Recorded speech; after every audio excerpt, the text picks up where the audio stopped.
Hangout is live. The Bossy Rossy Show. I don't know how I feel about that. But I'm sure we'll get into it. Something to say. Okay, Jasmine Masters. All right, let's get started.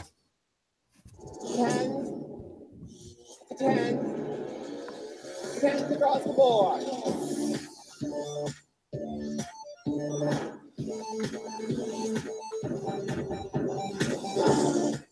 COL Drag Race.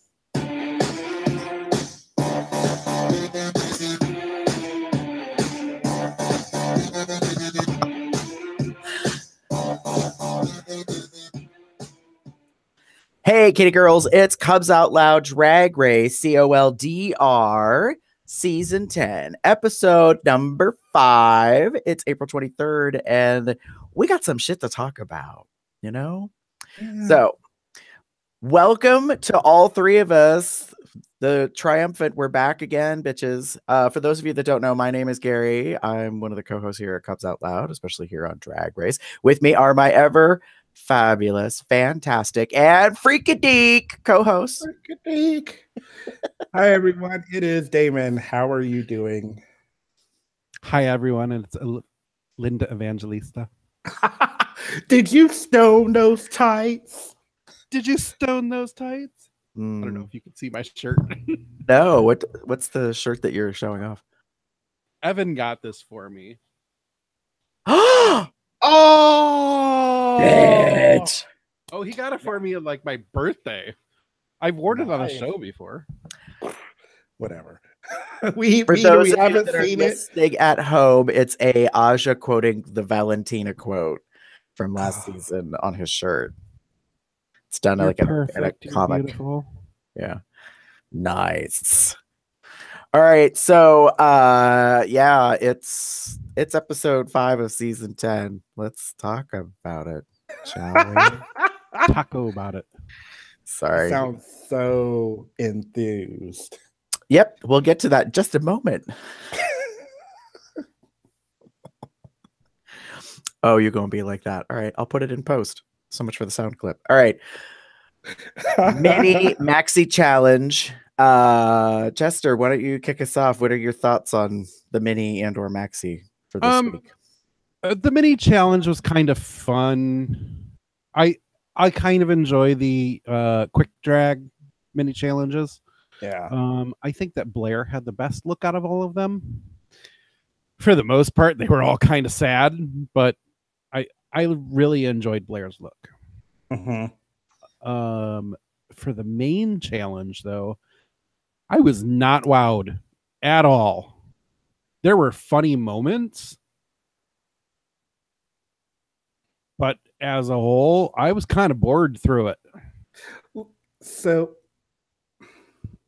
as someone who I won't say I watched it religiously. I used to be a fan of like Jerry Springer, Moravich, all that stuff because it, there was a time when it was on, and I kind of get where it's coming from. I get it. I got the whole premise of the it's the talk show and it's meant to be like raucous and funny and crazy and whatever, because that's where a lot of those shows are, and they got that they get that kind of preconceived idea notion kind of thing. And while I can respect that, I would have be perfectly honest, I would have hated to have been in that audience. Yeah, because it was it was a constant change. It was like, here's a new episode and here's a new episode, and we're literally sitting here going through all this stuff. And after a while, I would get kind of overreacting to stuff that's being said because I'm sure it's going to be crazy, but I'd be like, oh, okay, there's that. All right, well, moving right along. Let's get on with the show. I got places to be. So yeah, I wasn't I was very whelmed. I was like, oh, I'm not like, oh my gosh, this is amazing. And there were some funny moments, but overall it was like, okay, cool, here we go. Yay.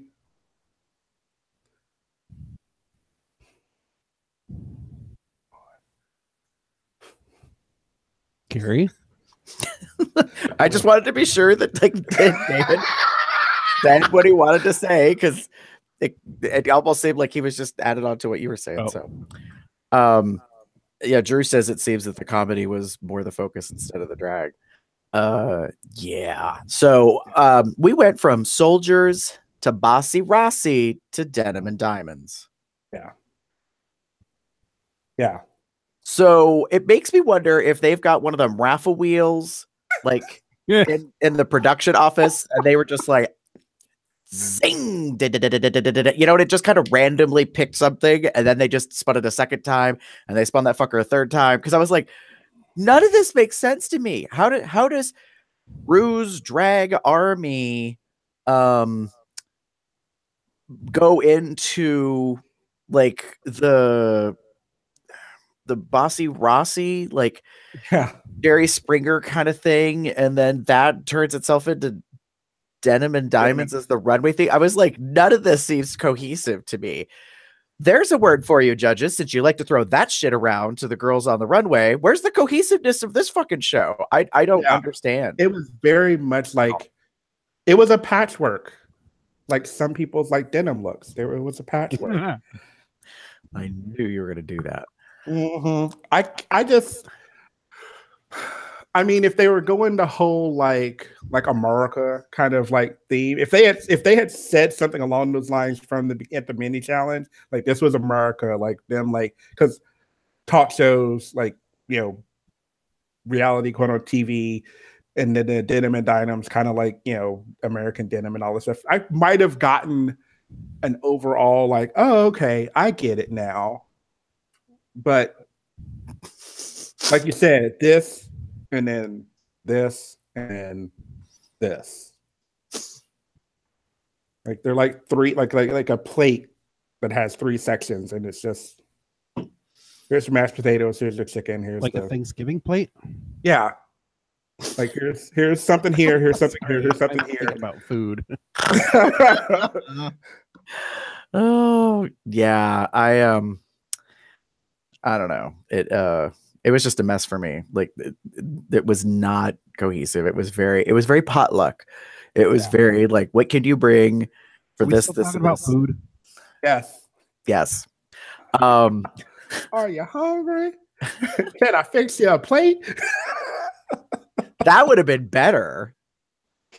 Like if the first one was a cookout challenge, you know, and then the second one was cooking shows, and then the third one was about like country down home, you know, then I could have tried to weave those three together. But could you imagine? That would be hysterical. If quick drag was to make yourself up like a plate at a picnic, and then the middle section was cooking shows where you had to use what you used in quick drag as a part of your thing for the maxi challenge, and then in the runway you have to incorporate it into your outfit. Now that would have been a drag challenge. Yeah. It was, you know, one of them queens from the South would have been like, I got chicken and waffles, bitch. Just saying. I am not helping poor Chester with his hunger issues right now. So yeah. Yeah. So are we ready to move on to the next section? I was very quick. Yeah. No, I understand. Girl, if you're not watching Untucked, you're only getting half the story. Yeah, so let's talk Snatched, or maybe not Snatched this week. Chester.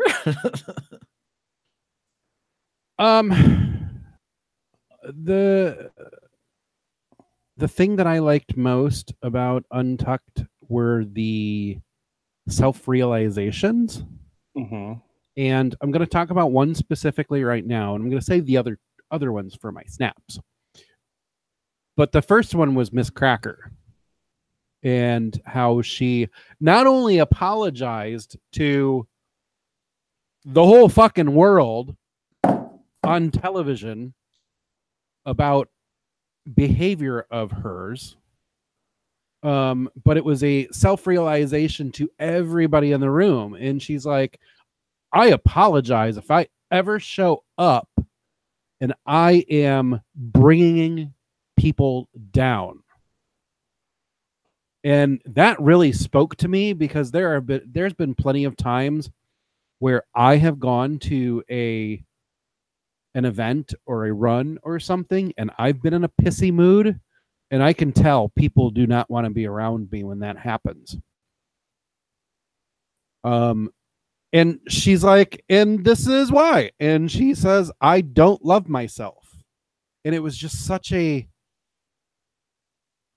huge realization for somebody to make that connection.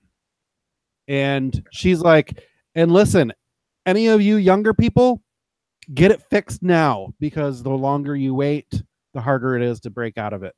And oh my gosh, it's such a great message for younger adults to hear those words that, hey, other people deal with this shit too. You know, we look at Ms. Cracker every week, and she's been, you know, on the upper ends of the winning the challenges. So we all look at her as being, you know, strong, a strong competitor. She's got her head on her shoulders. And then when she says, hey, look at me, I've got my own problems, I can make it work, so can you. I thought that was such a great message. It was so poignant. It was so, I mean, it was kind of, you know, obviously it was out of left field because I didn't, you know, we didn't see some of the stuff that was happening in the background per se, but it was very like, oh, like, I'm so glad you said that, because it's something that needs to be said sometimes, is that sometimes people need to realize that, hey, what you're doing is, you know, like, you're potentially hurting other people, and you may not mean to, but sometimes you are. So for me, in a completely different turn of phrase, I was kind of happy that, you know, it's been a while since they've, you know, that we've had a less drama filled Untucked. We know kind of why it was a less drama filled Untucked, because a certain someone wasn't back there. Thank you, Q, because it was like, yeah, I'm glad she wasn't, because it was actually kind of quiet. Thank you, Gary. But the other thing that, like, they actually find, like, they started talking about, like, sex, which is kind of, I know it's like, it's something that I always love about Untucked, when they're kind of unwinding and, like, kind of really going at it. And I'm realizing, you know, we're like, I don't want to say 5 weeks in, but we've been there. They've been there for a while. So I'm sure people are getting lonely, horny, whatever. And it was nice to have, like, at least for a little frank discussion about sex. It didn't go very far, but it was good to kind of get that out of the air, you know, out in the air a little bit. Because again, they don't talk about it all that often. So yay for that. So that's kind of my, like, random critiques. I liked it. I liked Untucked, but it wasn't as, like I said, drama filled. And again, we know why. If you haven't figured it out yet, it's the vixen.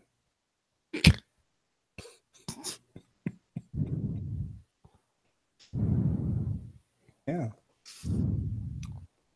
Gary. I'm sorry. I fell asleep during Untucked. All right, it wasn't that bad, but yeah, because the vixen wasn't there. It was very low key, and those 4 bitches that were safe were boring AF. Oh my god! Let's start talking about sex, because we got nothing else to talk about. Apparently, I was like, "Are we really doing this? Oh, we're doing this. Okay, whatever." I, like, started to tune out. I was like, "No. This is a problem. This is very much a problem." So yeah, nothing really stood out for me in Untucked. I agree with you, Chester, that Miss Cracker did an awesome point, even though it played weird on camera, and I don't know why. I think it's because they didn't put any Foley work with her, like no background sound or whatever. Could be. So I imagine like it aired and played exactly like it sounded in that space, which is very weird because yeah, there was like nothing, you know, they didn't even put any crickets or anything in. Like, I mean, it was just quiet. So I was like, okay, like, yeah, and They wanted her hair to speak for itself. oh, girl, I love that look. always I fresh, loved it. never frozen. Uh-huh. So I don't know how I feel about that. I was very conflicted about the Wendy's pigtail Pippi Longstocking, whatever the hell that thing is that she was doing. I thought it was brave that she did the pink, like the pink denim, what looked like real pink denim. No shade, Mayhem. You know, I mean, but she didn't have very good padding. It was a little weird. Her hips were higher than they should have been. And a little boxy. It was odd. Like at one moment when she was on the runway, I was like, girl, well, I don't understand what that is. Like you're supposed to cut the pads. Like shape of Africa. Like no straight edge lines. I don't know. Anyways, something might have happened. Maybe her pantyhose like gave away underneath. No, but I mean, so it was like outside of Miss Cracker's moment and Eureka getting to have the aha, like, and the discussion, which I thought was good that she brought up, like, it was the 5th episode of the last season when I got sent home.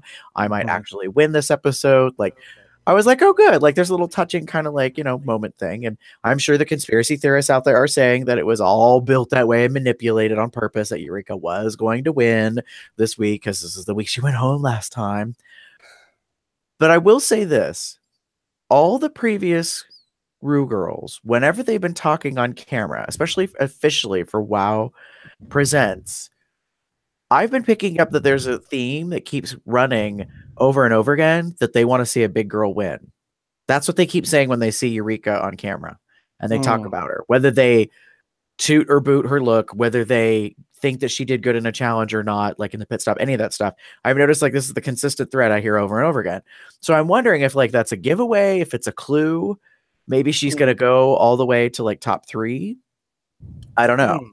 Find it very, very interesting. Like, cause I'm like, all right, I'm not sure. Like, I don't know if like people feel like she's got the most to lose because she'd already been on the season a year ago for 5 episodes. So at this point now she's basically done an entire season between 2 half seasons, so to speak.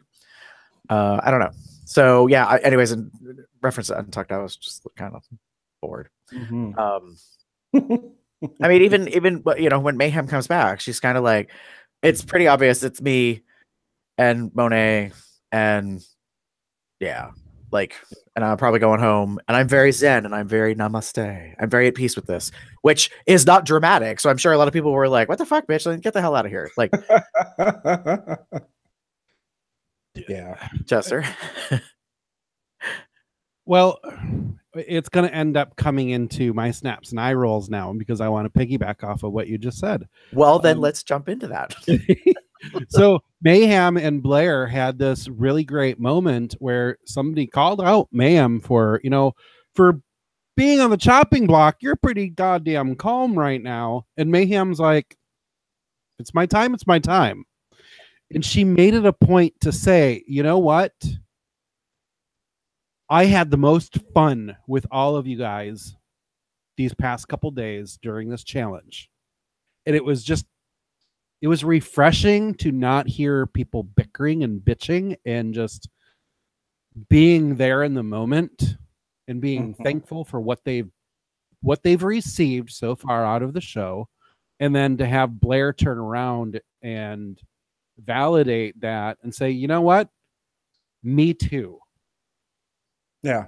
It was great to hear those types of personal inspirations. I don't know how else to say it. Yeah. I love it when people have breakthrough moments. Like when Bianca had said to what's her face? Names escaped her. Trinity Cabernet. Yeah. When she said to Trinity, you know, like, what do you do good? Quickly. It was it's a way for Trinity to question, you're right, what is it that I do good? And then she's got to do some soul searching. I like when moments like that happen, because while we're sitting at home and we're having our little kiki right now about this show, there's shit going on in that show that we don't actually get to see. We don't get to see those girls be themselves around each other when the cameras aren't rolling. And I would love to see some of that type of footage, because we will get a even bigger, broader sense of who they are as a person than what we're served at in this 90-minute episode. Right. Yeah, no, I agree with you that it was different to see this affirmation, like little convo that goes back and forth, where Blair like wants to give like a hat tip of recognition to Mayhem, and Mayhem basically says like, the reason why I am okay with going if I'm gonna go is because for the first time in like 5 episodes, 5 weeks, whatever, I actually enjoyed what we're doing. And I thought that was really good. But at the same time, I'm like, this is becoming the predictor of your going, is when you stop fighting and you just decide, I'm going to do what I do because it's what I like to do. There's a difference between I'm going to be me versus like, I don't care. I don't know if that makes sense, but typically in most seasons, when a queen has this higher rationalization or whatever, and they kind of feel like it doesn't matter to me what happens, I'm just going to have fun with it. That it's the having fun with it that usually means they relax and they're not really being competitive. And so because they're not being competitive, they're just not as strong, and then they end up going home. But I also understand, like, I mean, Mayhem's one of the first in the season, I think, that has actually called out and said, this shit's stressful. Like this whole, like, trying to be competitive week after week and out this and out that or whatever, it's just too much. And she's like, I can't take it. Like, my mental health is not going to work for this.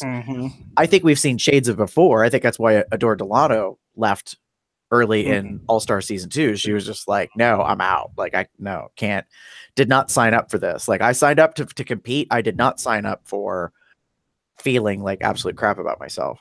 So I think there's been shades of it, but I think for the first time, she was just kind of like, I made a conscious decision that I'm just going to have fun with it and quit like stressing myself or freaking out about it. But at the same time, I'm like, oh girl, that's kind of probably the beginning of the end. Like, that's the first bell toll. Because there's a difference, I think, within the show, like storylines or plot lines or whatever you would say, the narrative, where a queen stops trying to be what they think the judges want and they become themselves. That's a different thing. It doesn't mean that they stop competing. It's just, oh, like, I'm just going to be me, as opposed to I'm just going to have fun. Do you guys understand what I mean? Like, I think those are two things that happen within the show, and they go distinctly different. I'm just going to have fun is usually leading to bad girl, and I'm just going to be me usually means you make it to the end. So, Chester, your eye rolls? I don't know how strongly I feel about this, but I think the judging this week was a little off. You mentioned earlier that there might be this conspiracy that they're trying to get Eureka a win, being that it was her 5th, she got eliminated on her 5th show. It's making good TV. Yeah, it's plausible. Might not be. I don't know. But I really think it should have gone to Miss Cracker. I feel she's like the Susan Lucci of Drag Race this season. Can't get a win.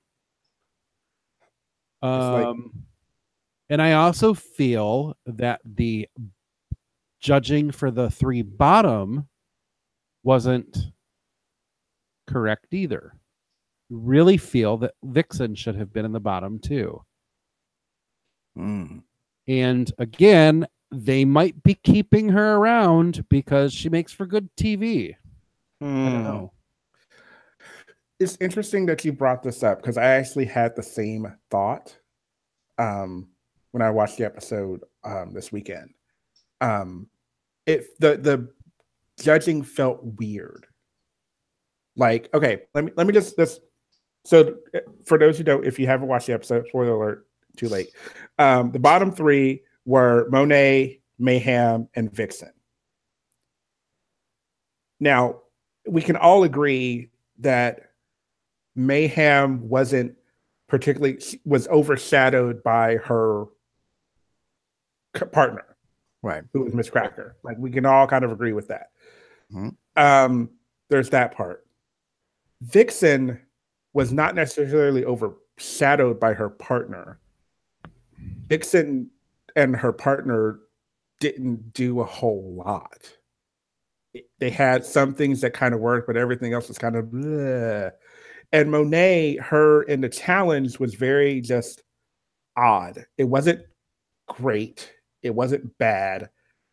It was kind of okay. You know, I even wrote it down. Like, it was okay. It wasn't like, she was kind of flailing a little bit, and it just, the jokes weren't landing the way they should have or could have. And then when she had Cameron and her partner, and Cameron did a really great job. Not necessarily overshadowed per se, but Cameron's character was very well-rounded, and it just, well, not well-rounded, but it worked. She had the gag, she had the like smelling thing, and it worked.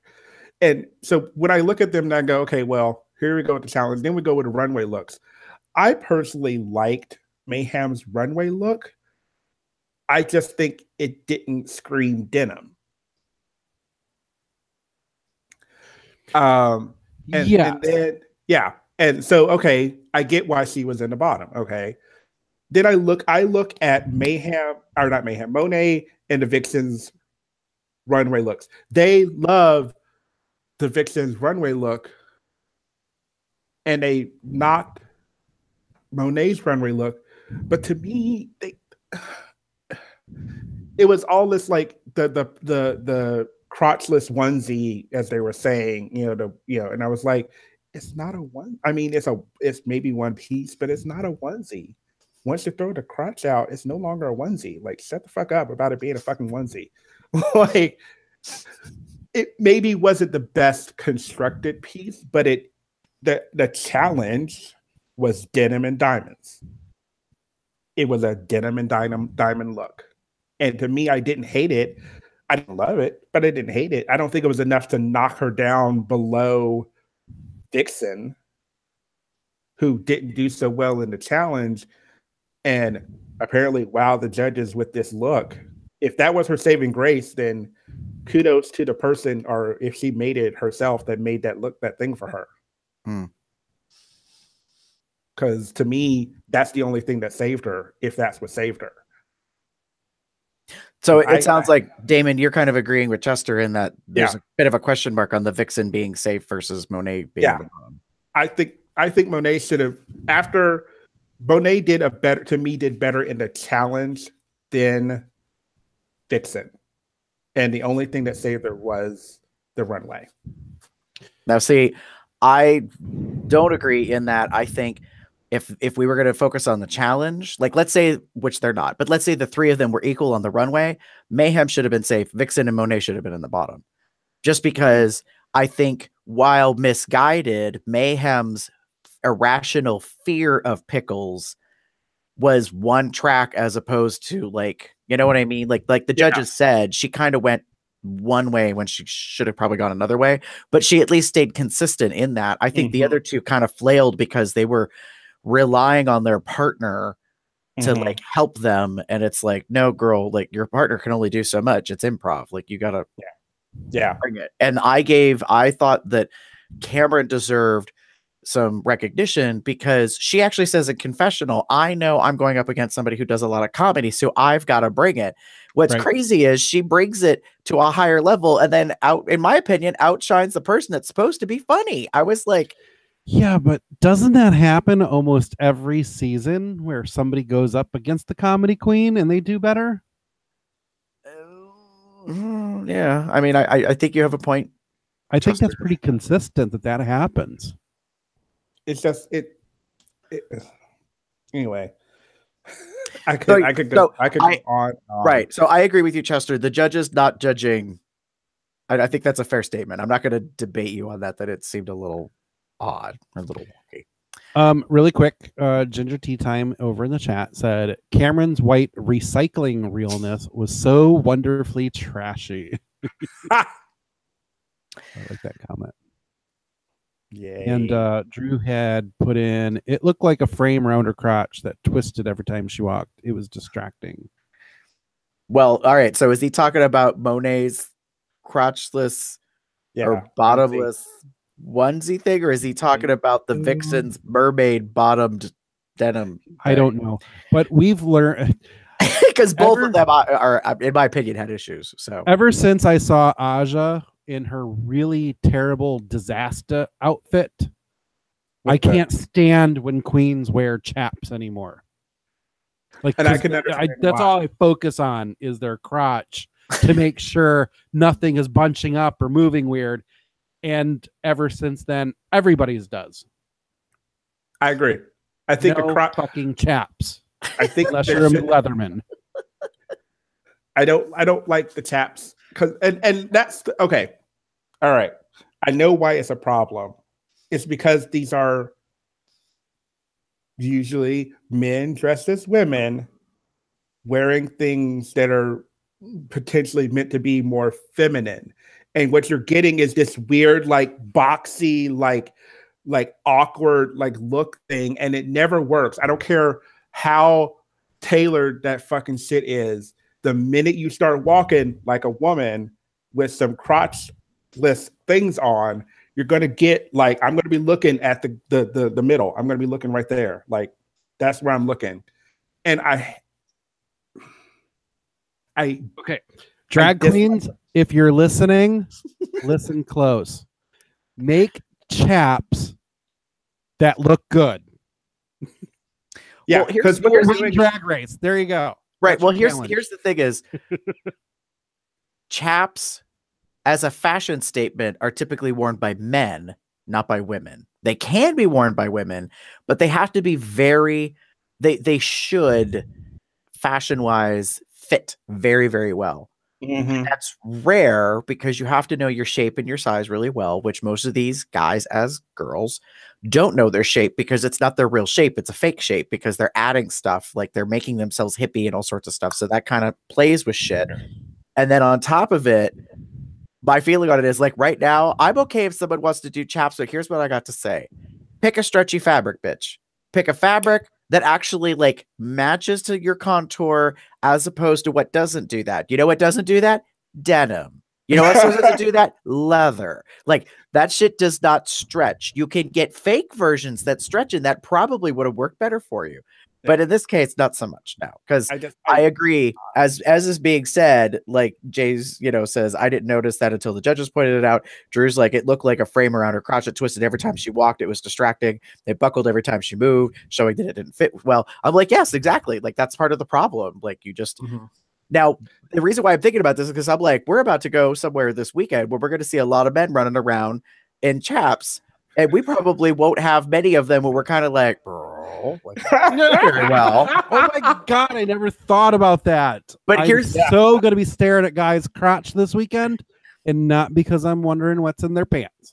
Right, but oh God, here we go. But here's the thing is, when men wear it, especially in the leather community, is what I'm referring to. In the fashion, it's a focal point. Like it's meant to draw your attention to that area, and they're usually wearing a jock, a something or other. You know what I mean? Like they've got something going on as a reason as to why your focal point is going right there.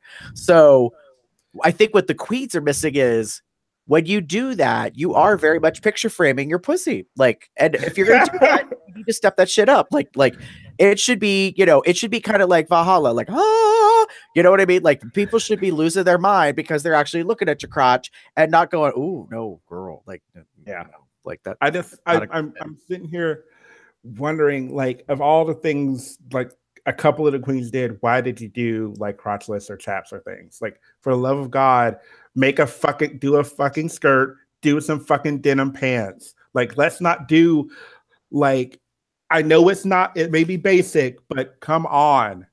Like, Vixen's mermaid runway look would have looked amazing if it had been just a denim like mermaid skirt.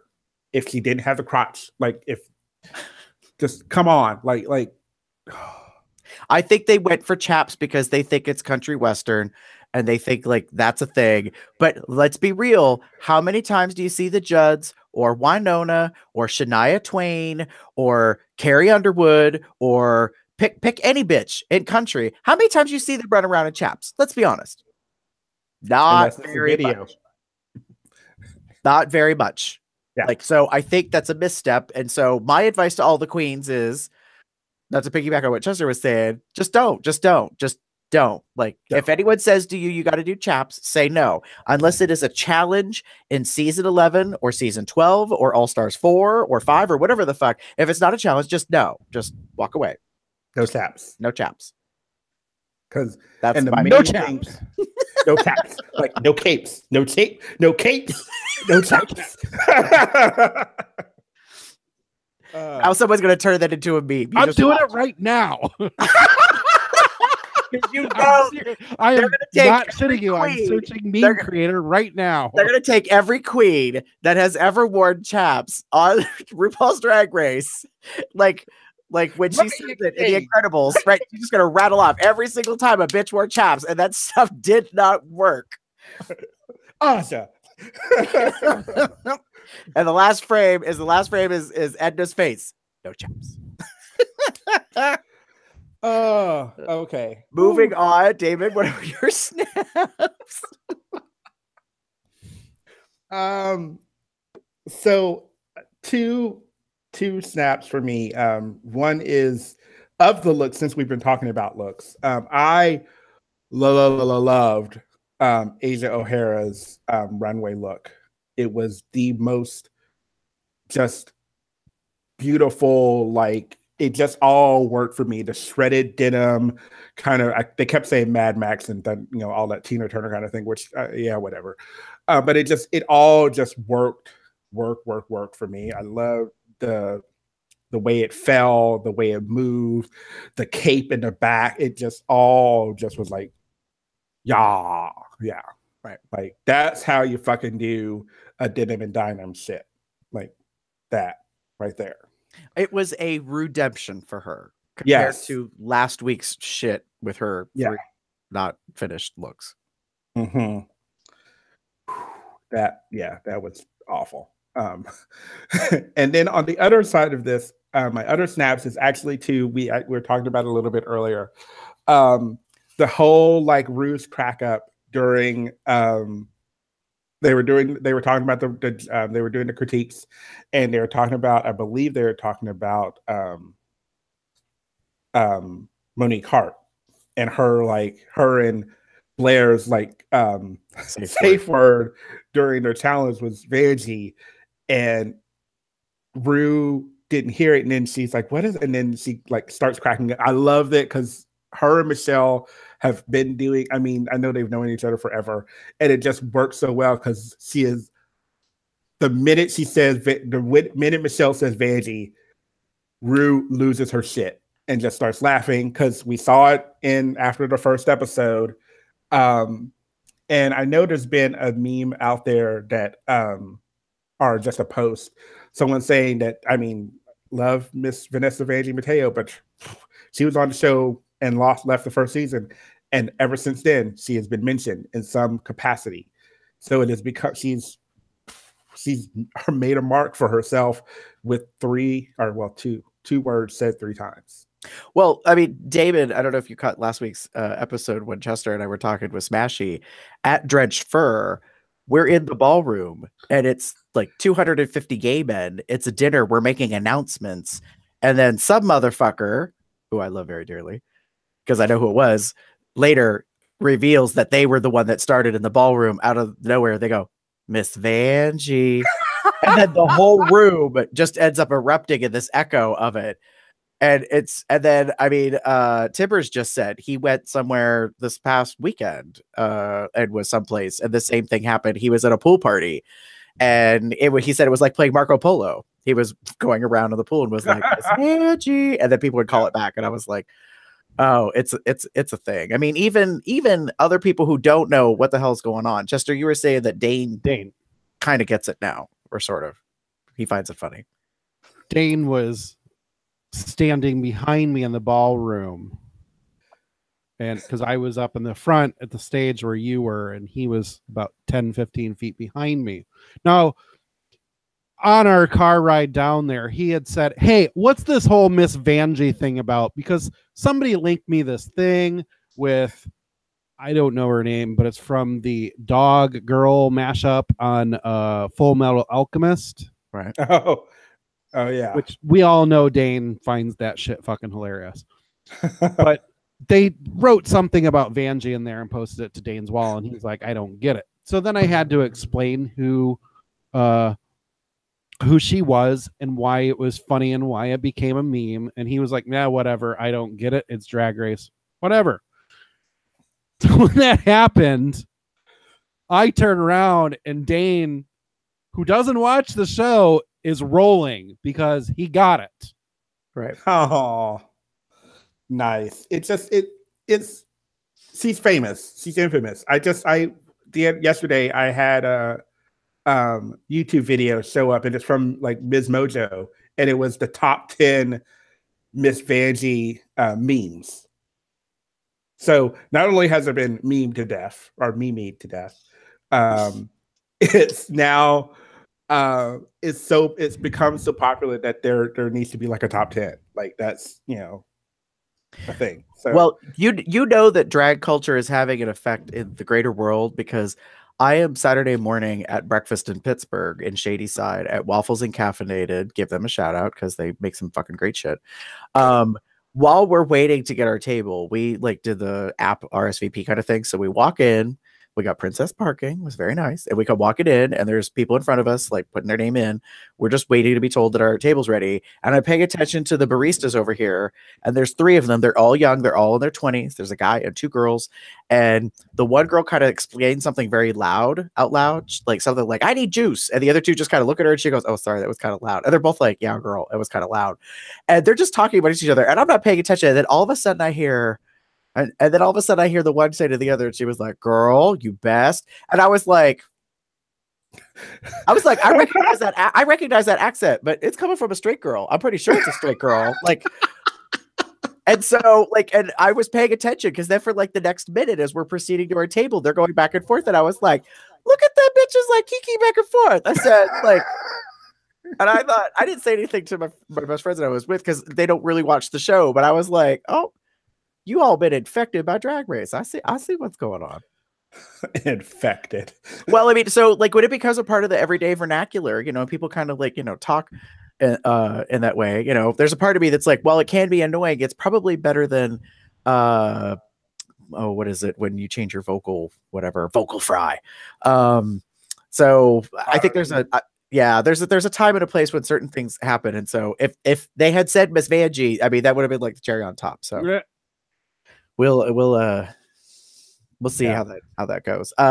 Damon, what are your eye rolls? So again, as I mentioned, my eye rolls are Monet's choices. Just overall in the challenge, and in the while I was talking about how like there's an even kill, I still feel like she made some really bad choices. Not the greatest choices, I should say. Her character in the main challenge just seemed, it just didn't work. Like I loved when Michelle called out, like, you pulled out this cake and it looks like, padding, and you could have gone this whole other route. And she starts telling this story about how she was delivering cakes to Latrice Royale. And I'm just like, what the fuck are you talking about? Like, this doesn't make sense. It doesn't connect to the obsession with, or the obsessive eating of the hip pads. It has nothing to do with that. And then just other poor choices like that. And then the runway, as much as I was like the crotchless onesie, it was very just like it just wasn't well fitting, and it just didn't work. It didn't land, and I would have liked her better if she had like made like, I mean, just taken the crotch part off and just kept the jacket and did like some like boot covers or something with the with the rest of the fabric. I mean, just something else, because it just didn't quite do what it needed to do. Right. So choices. Choices. God bless Tatiana. Mhm. So my snaps are for Hurricane Eureka.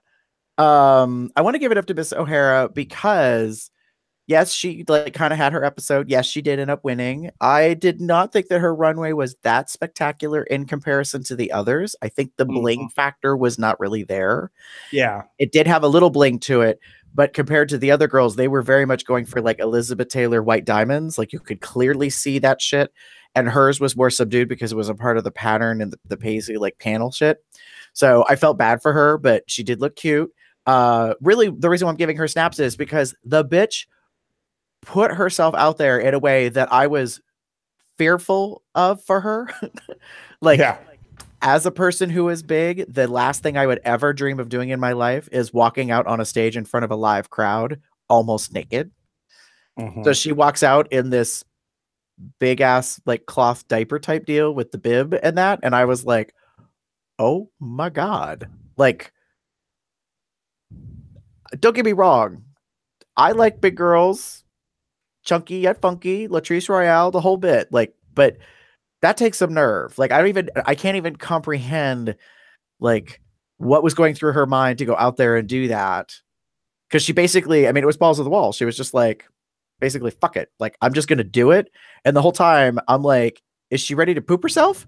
Because I would be so freaked out like trying to do that in front of all those people being out there the way she was.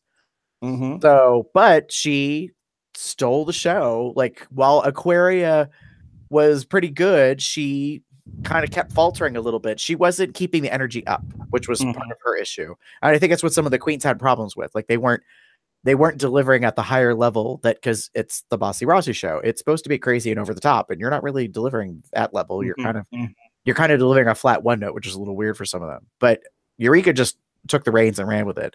And as everyone was highly pleased by, she was just a big baby, which was the whole thing. It worked really well. It just I love that she, made a nod to body positivity and all that stuff. And because she's, we know she's big and we've always seen her be big.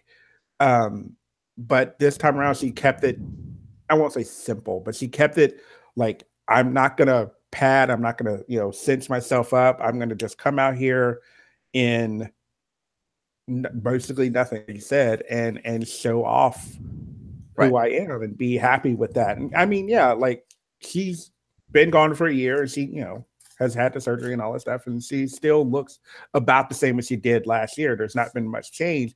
She could have had taken an opportunity and done something really, really drastic to her, self and her weight and what have you, but she chose not to. She said that's who she is, and I had much respect for that, and the fact that, again, that she literally let it all hang out, and it worked considering the challenge, considering the whole she's a baby and she thinks she's sexy, and you have literally her polar opposite in regards to size and shape and what have you as her partner, and it just worked really well. And honestly, it added so much to the challenge. It made it even more interesting. Aquaria is the sexy baby because look at her and look what she does, but Eureka thinks she's sexy, and she, comes out with, looking like that, and like, oh yeah, she's sexy. Well, the interesting thing, I think, in comparison to the two of them is that one of them looks like a baby, one of them does not look like a baby.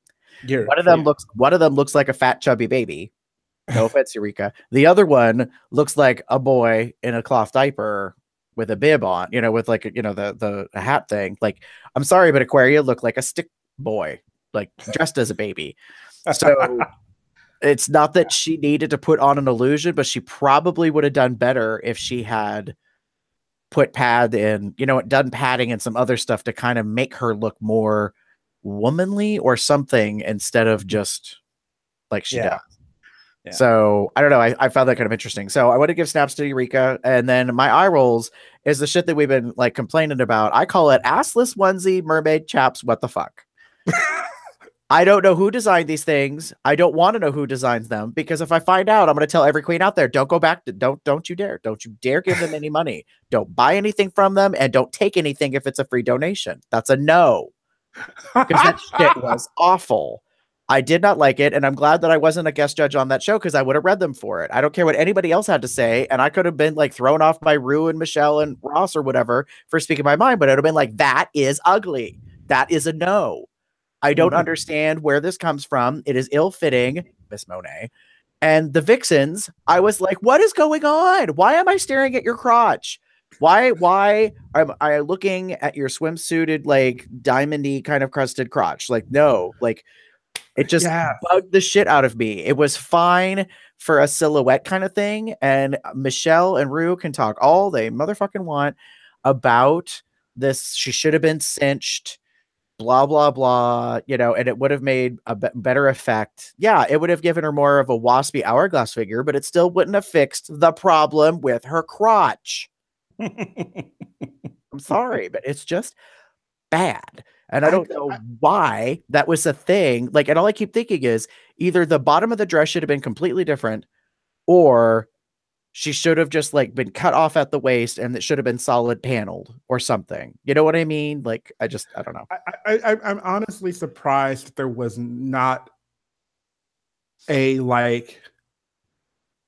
mermaid denim dress. Like, you know, up at the top, or fit and flare, or whatever they call it in weddings. Right. I like imagine it's because mermaid dresses are difficult to walk in, and denim is heavy. True. Yeah, but I mean, I hear what you're saying, Chester, but I'm like, if Cameron Michaels can bring that Maleficent shit, which, you know, as someone pointed out, probably took one entire piece of luggage to bring. You could say that denim is heavy, but I'm like, so's jewels, so's shoes, so is, I don't know. Like, I think it would have been, I don't know. I feel like they should have done something. Like, I was watching the fashion photo review, and they were like dying for it, and I'm like, oh, and like, why couldn't she have just worn something else? Like, some of the choices in the denim and diamonds challenge were a little weird to me, and those were two of them. Right. Monique's was another, and it just doesn't. It's like those patterns in brown cow. We have all come to an agreement that it is a cow with a very long neck. I was like, oh my God, that was like one of the best moments. I didn't want to give like it snaps or anything, but it did stand out as one of the briefest comedic moments where Michelle is basically reading her and she's like, honey, that's a giraffe. No, it's cow. I was living for it. I was like, brown and white. No, that's giraffe. Like, wild animal, not farm domesticated, where you're going to get your beef and your veal and your cheese and your steak. I really just wanted like some. I guess I just want something like they weren't making these. These weren't things that they probably like look like. Here's an episode like where you're making this, and this is going to go on the runway. This is shit that they brought. So they either had someone make it, or they made it themselves. And no. I agree with you, Gary. Like, no, like why? Some of the things I liked, like I said, Asia's. I loved Asia's. I loved Cameron's. I actually liked Blair's. I thought that was kind of cute, given her size and whatever. And Miss Cracker. And I liked Mayhem's, even though it didn't read denim at all. It just everything. I was expecting more. I wanted something different. If you say the words to me, denim and diamonds, I go, okay, this is what I would see. I would see, no offense, blue jeans, our blue jean fabric, our like some kind of like blue denim, and some kind of either bedazzledness to it or something to kind of give it a bit of a sparkly effect. And maybe I think too simple, but given what the challenge was, given what the runway was, here you go. Right. Are we ready to move on to the next section? Sure. Gentlemen, start your engines and may the best woman win. Chester, your final thoughts for last call. It's make it or break it time. Snatch Game's coming on. I think we're finally seeing who has staying power out of all the queens. And the competition is obviously it's getting narrower, but so is the talent. And I think we have weeded out the people that needed to be weeded out. Mm-hmm. And we are now left with, these are the people that are either going to make it all the way or they're just going to start coming a little bit too shy in the challenges. Mm-hmm. So, yeah, I'm really looking forward to Snatch Game because it's one of my favorite episodes. And I'm really looking forward to seeing what Miss Cracker does and Aquaria and Monet Exchange. I really want to see what those three are bringing to the table. I know, thinking about all of the episodes so far, I think Monet Exchange has really great personality, and she has really good thoughts on her design and aesthetic. It's just she's not bringing the her looks are just not there. Mm-hmm. They're just a little bit too shy. Yeah. Right. Damon, your last call, your thoughts? So my thoughts were about, I said, let's be civil. And the main reason I'm bringing it up is because of the whole conversation that the Vixen and Eureka had in the runway, in the workroom, getting ready for the challenge. And I liked it. I'm happy that they had the conversation, and I'm happy because of the fact that it showed a little reason why they do what they do. And they kind of have the same thing, but they also realize, like the Vixen especially realized, like, me and Eureka may not mix because Eureka wants to be heard, and Vixen, to be blunt, doesn't want to hear it. And while I understand and respect, they understand and respect each other, they were at least agreeing to be civil for now. And I love that Eureka, even though they had some very curse words to say in the last Untucked to each other, Eureka allowed herself to say, like, the friendship is here, whether you take it or not, it's up to you. Mm-hmm. I had mad respect for that. I'm glad that they showed that, because it's a part of the things that we don't always see. You don't always get to know why certain people are the way they are.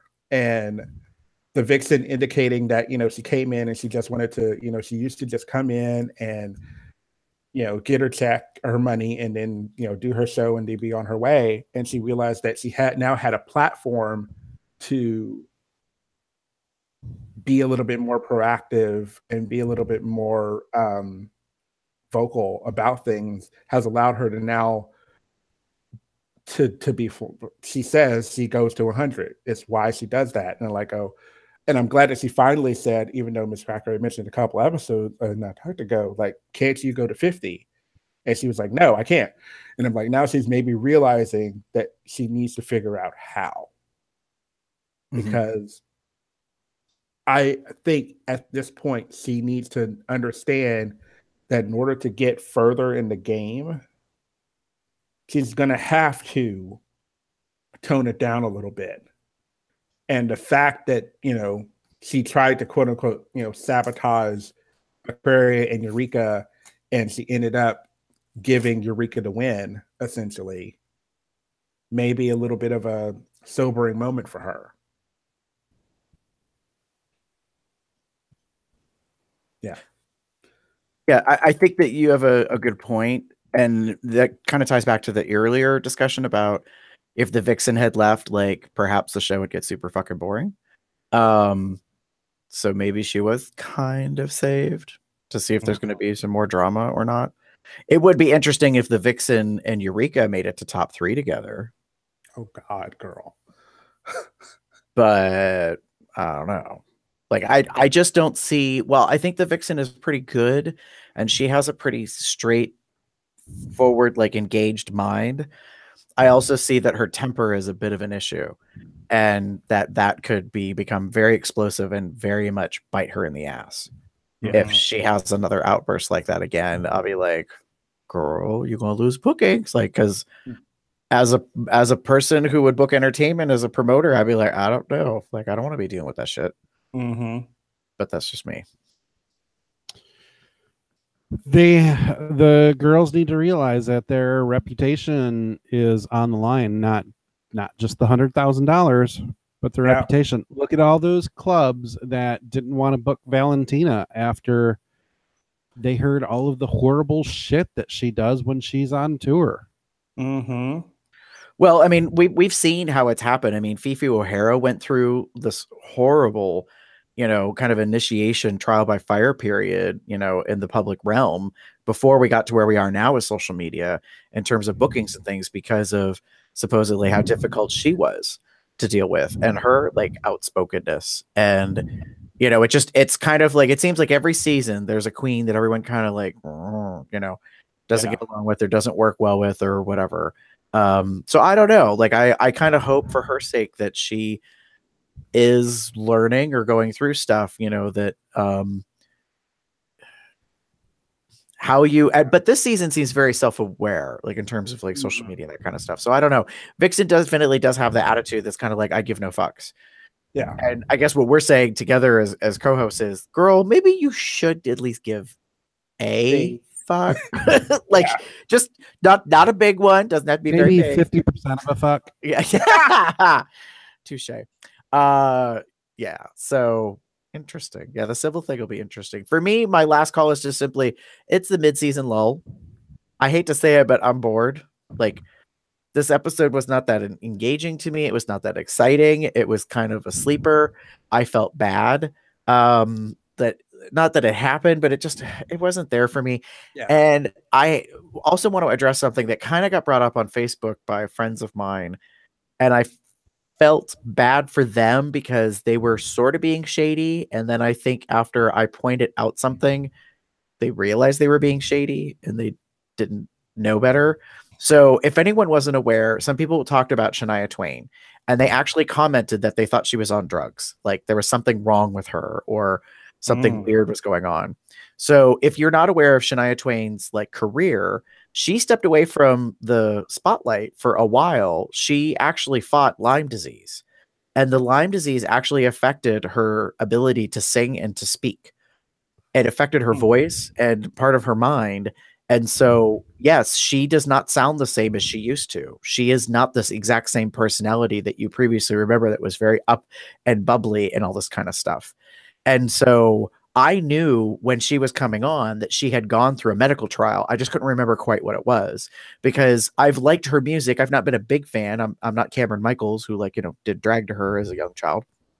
Yeah. But I was aware that she'd gone through some stuff and that she had pulled herself out of the industry and got away because she went through a bad relationship. She had all this shit going on with a marriage and her medical and all this kind of stuff. But I was aware of some of that. And then listening to RuPaul and Michelle Visage's What's the Tea podcast, they actually talk about her medical stuff. So I felt bad for the general audience because that wasn't discussed at all. And it's not that it has to be discussed on air or put in front of people. But if anybody was expecting the "Let's Go Girls" version of Shania Twain from years ago, and they notice that she seems different or odd or weird or whatever, it's like, yeah, there's a legitimate reason. Like, she has been through a bunch of stuff. And the fact that she actually is touring and has to spend hours like preparing to be able to go on stage to perform for a couple of hours. You know, there's a lot of stuff that is behind the scenes that's not really known. And I just feel bad that people are that they're unaware. I don't want to say that they're ignorant. It's just that they didn't know. Yeah. And while she's being open about it, it's, I guess, really not getting out there in front of people. Yeah. So that was a piece of the whole puzzle of the show for me that was kind of and it's not her fault. It was just like, yeah, like they kind of made a big deal right before the season aired that Shania Twain's one of the guest judges. And then you watch the episode, and if you don't know anything, you're kind of like, well, that was very non-energetic. You know what I mean? Like, not very exciting. And then I felt bad for Cameron Michaels because she kind of froze on camera. Yeah. Like, she actually gets a moment where Rue calls her out and says, like, is there anything you want to say to Shania Twain? Because obviously Rue has been told by the producers that Cameron already said that, like, she's a huge fan of Shania Twain, blah, blah, blah. So you're like, expecting this is like where she's going to piddle on stage moment because she's so excited in front of Shania. And instead she's just kind of like, I listened to your songs a lot when I was younger, and I lip synced them all the time, and then I became a drag queen. So thank you. It was like just very weird, like very quiet, kind of like almost mousy, which isn't necessarily Cameron. And I was watching her, and I was like, oh, that poor thing. Like, she's so overwhelmed by being in front of someone that she idolized. Like, she's not bringing it to engage. Like, she's being authentic, but she's very timid because she's, you know, she doesn't want to gush, basically. And it's like, yeah, but girl, if there's a point where you're going to gush, like, this is kind of it. Like, you don't have to go over the top about it, but you're being a little reserved. So I was like, again, it wasn't as exciting as I thought necessarily. Yeah. You know, it's just kind of one of those things I was like, oh, all right. So yeah, it was weird to me. So it's a little bit of a lull. So I'm hoping that we start, you know, if this is a roller coaster ride, like, okay, like we kind of came down the big hill and we're banking around and it's kind of flat and there's not very much happening. So I'm hoping, like, you know, we're going to have another like big hill or something that's going to come. So perhaps it's going to be. So I didn't know this. I guess I missed this. Is the very next episode 6, the Snatch Game for this season? Do we know that? I have no idea. I would assume so, but okay. Well, let's see. Because I didn't know for certain if it was the next episode or not. It seems about 6 is when we get it, if I recall correctly. But I didn't remember them promoting that as the Snatch Game. So if it's not next week, then we got to get through another week. It's not next episode. No. Yeah, next episode is the queens get to choose their own teams for a maxi challenge, and it's the drag con panel extravaganza. Oh, yeah. The live chat just lit up. They're all like, next week is Rue drag con panel. Okay. So maybe this will be another bid season. Yeah, so I don't know. Yeah, I'm like, okay. So sorry, Chester, you're gonna have to wait another week or two before you get to Snatch Game. Which maybe get rid of one of the bad ones. There's so many to choose from. Anyways, that's basically the show for us this week. Well, I want to mention one thing. Bobby over in the chat said something.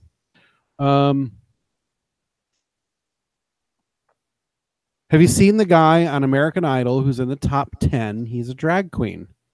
And I guess her name is Ada Box. It's interesting. I'm going to have to look at that. Yeah. I am aware. Sing in drag? Because Yes, I remember... fuck, I'm so bad with names. It's okay. A previous contestant. Yes, the previous contestant from season 7. Adore? Yes, Adore. I remember Adore stating that when she went on to American Idol, that she was advised to butch it up. Right, and even Todrick Hall has said in public interviews for promotional tour stuff that when he was on season 9, I think it was, of Idol, which was the Katy Perry Ellen DeGeneres season, that he kept being told over and over again, like, you need to focus on Middle America. You got to be reaching out to Middle America. And he said, they never said that I couldn't be out or that I couldn't be gay or that I couldn't perform Britney Spears like I wanted to. They just kept saying over and over again, you need to be reaching Middle America, which he now looks back and thinks was code for don't do that. Like, don't, like, you know, stick to the middle, kind of, you know, whatever. And so, yes, in this season, I did know that I think that this person made it to top 24. They made it into auditions to a certain point in season 6 or something, or I don't know. It's been a few years. I think they've been gone for 4 or 5 years, and they've been doing drag. So they actually came back and auditioned and have been performing in drag, which I think is very interesting. But this is what I predict, and I'm not watching the American Idol season because, no offense, it went away and then it came back. So now it's like a dead corpse or some shit. I don't know. I thought it lived its life, and like, with Simon gone and all the rest of it, just let it die. But anyways, they bring it back, and now this person is performing as a drag queen. What I'm mostly concerned for in this case is that Ada is going to be told for the finale or semifinals to not perform in drag and to perform as a boy. Like, I think that's going to be I think it's a challenge to come. I think it's a bit of a switch and bait. I don't like it. Like, if that's really what's going to happen, is they're going to say, technically for the contest, you can't perform as an alter ego. You have to perform as you, or something of that sort. And while I understand that, I think it's crap, because then if that's really the case, then they should have never been able to compete under the guise of another like personality from the beginning. I know that sounds probably shitty, but it's like, come on, like if they allow her, Ada, to perform as Ada the entire time, great. And maybe we'll be surprised that a drag queen on Idol will make it to like the very top. But I would totally chalk that up to the pop culture of Drag Race. Like because the Drag Race fandom is big and kind of rabid. So I could see where that could cross over. I mean, look at Shane Courtney Act won Celebrity Big Brother UK. Like, and bitch ain't from the UK. She's from Australia. Like, and is now a US citizen. Do you know what I mean? Like, it's this weird thing where, like, in a way, Rue's Girls are taking over the world or something. So I'll be curious to see what that is. But I thought it was interesting that they're doing that. Sorry, I'm confused. James, zombie idol. Yeah, I don't know. It's interesting. I am aware of it. I wasn't really moved by it because I guess I'm just too jaded, and that's a better word. I'm just not believing that it's gonna be okay. I think there's too much shenanigans with that show and case history to trust it right now. I don't know. In my head, I agree. I've not been watching Idol, and the main reason I've not been watching Idol is I think it had its heyday, it had its moment, it ended. Like, there was no reason at all to bring it back. And I don't want to get on that topic yet again, but like, there was no reason to bring it back, so let's bring it back. Whatever. Anyway, so good luck to Ada. If in however well you do, we're like at top 10 or top 14 or wherever we're at right now. So she's got a while to go to make it to the end. Work those heels, girl. That being said, to wrap up the show, is there anything else the two of you want to say before I get into the closing? Okay. If you are interested in supporting us, you could do it in a whole bunch of different ways. But Give first of us all, a hug at Claw. Oh well, there's this weekend. That's quite sorry. That kind of broke my brain for a brief second. I was like, that's quite the twist. I'm gonna go to a leather event representing a bear podcast, and I'm gonna have someone come up and be like, "Hey, girl," like all like talking about. Bitch, I wear my fucking leather crown all goddamn weekend. Okay, well, you do you, boo. If you are interested in Cubs Out Loud and you're not familiar with us, you can go visit our website, our blog online. It's cubsoutloud.com, very simply. You can send us an email to cubsoutloud@gmail.com. You can give us a ring-a-ding by leaving a voicemail message on our line. It's 361-COL Talk. It's 361-265-8255. You can also go to pretty much most of the main social media stuff, and you can find us as Cubs Out Loud. That's one word. That would be Facebook, Twitter, Google+, and Instagram, and something else I think I'm forgetting. right now. In addition to that, if you would like to chat with us about COL Drag Race, you can do that over at the social network platform called Telegram. If you're not familiar with it, I suggest you check it out. If you want to join us by link for COL Drag Race specifically, it's tinyurl.com/telegram -COLDR in caps, and that'll be able to get you right in with us. We currently have let me see real quick where we're at with that. We have about not very much, about 15 members. And one of the things I love that we do is the shows air on Thursday night, and we kind of have like a blackout moratorium that we don't spoil anything, at least until Saturday night. Like we try to give everyone basically a couple of days to watch the show. We all basically say watched both, meaning the show and Untucked. And as soon as we're trying to track and make sure everybody's caught up, or they say go ahead and talk, like I'll catch up later kind of thing, then we discuss, and everybody like spills the tea. Although this past episode there wasn't really much to discuss. No, not really. Shocker. Yeah. So if you would like to support us and get some merch, like this lovely shirt that I'm wearing, that you can see here that has the Drag Race crown and that on our COL logo, you can go to zazzle.com/cubsoutloud and you can get our merch from there. We happen to have clutches, some handbags, mugs, because we're all about that mug. That's a YouTube joke if you didn't catch that. But no shade fans. Yeah, those mostly come from Dirty Squirrel. So you'll have to get those on your own. We'll have to figure out if we can make our own fans. That could be kind of fun. All right. If you also would like to support us, you can go to patreon.com/cubsoutloud and you can become a patron for as little as $1 a month, less than a pizza for an entire year. You can actually be supporting of us.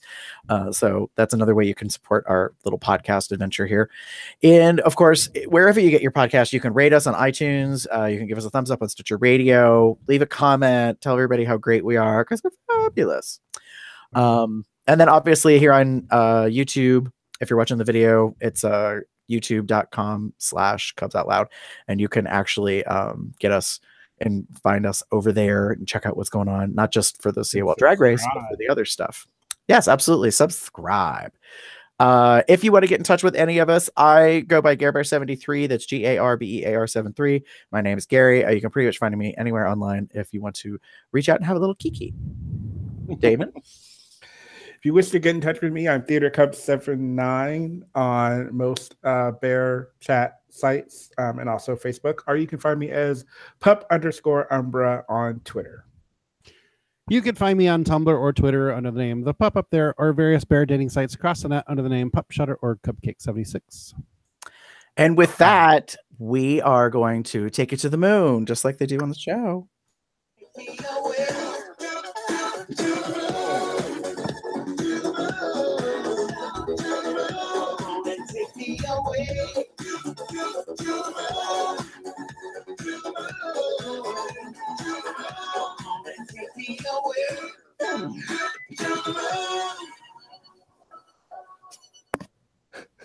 Bye, everybody. Bye.